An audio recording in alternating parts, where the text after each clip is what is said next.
नमस्ते प्रणाम। हम गोरखपुरिया भौजी गोड़ छू के गोड़ लागत तनी ते हमार सोना लगन के रोटी खाई खा ला लगन। एगो हम बात रवा लोग से कहत तनी, अच्छा लगी तबे ऊपर विचार करब।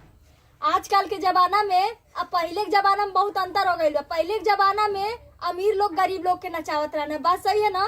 आज के कल के जमाना में सबसे बड़े बड़े घर का बिगड़ल बाप का बेटी लोग कैमरा पे नाचा ताड़ी लोग, आ गरीब लोग हम जैसा लोग आप लोगन जैसा लोग देखो तानी समन बताई लोगन।